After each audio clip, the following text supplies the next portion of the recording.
मैं भी दिखाता हूँ कि बाबाओं के द्वारा कैसे इन्फ्लुएंस किया जाता है। लोग 103 मंजिल पे खड़े हैं, कांच के भरोसे नहीं, भगवान के भरोसे। ये देखिए नीचे बिल्कुल कुछ भी नहीं है, 103वीं मंजिल ऊपर है हम लोग, नीचे पारदर्शी ग्लास है और कांच के भरोसे नहीं, भगवान के भरोसे।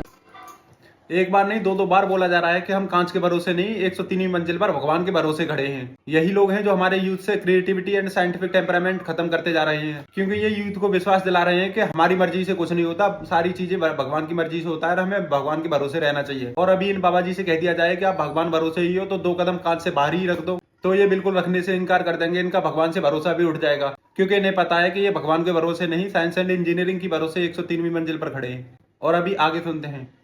जरूरी नहीं है कि कर्म करने वाला व्यक्ति सफल हो ही जाएगा, और ये पूरा भरोसा भगवान पर है। यदि भरोसा है सफलता जरूर मिलेगी। अब ये कह रहे हैं कि कर्म करते करते भगवान पर भरोसा भी होना चाहिए। जरूरी नहीं है कि भगवान आप कर्म करो और भगवान पर भरोसा ना हो तो सफल हो जाओगे, लेकिन अगर भरोसा कर लिया और कर्म किया आपने सही से तो आप जरूर सफल हो जाओगे। ठीक है, यहाँ तक तो ट्रस्ट करने लग रहे हैं और कर्म करते जा रहे हैं। अब आगे देखो कैसे मैनिपुलेट करते हैं। पर कर्म के संग ईश्वर पर भरोसा रखिए, और भरोसे के बाद चाहे सफलता मिले चाहे असफलता, दोनों को ईश्वर का प्रसाद स्वीकार करिए प्रसाद के रूप में।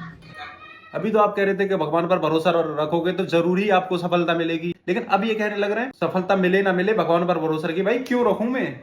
अगर ये तो मुझे पता है भरोसा नहीं रखूंगा तो सफलता मिल भी सकती है नहीं भी मिल सकती, और वही चीज भरोसा रखने के बाद हो रहा है तो मैं क्यों रखूं? मतलब क्यों इन झंझटों में पढ़ूं? फिर तो मैं अपने कर्म पर भरोसा रखूंगा ना कि डिटर्मिनेशन से कर रहा हूँ नहीं कर रहा हूँ, लॉयल हूँ मैं अपने काम को लेकर नहीं हूँ, मैं पूरा अपना 100% दे रहा हूँ या नहीं दे रहा हूँ। फिर भगवान पर भरोसा रखने का मतलब क्या हुआ?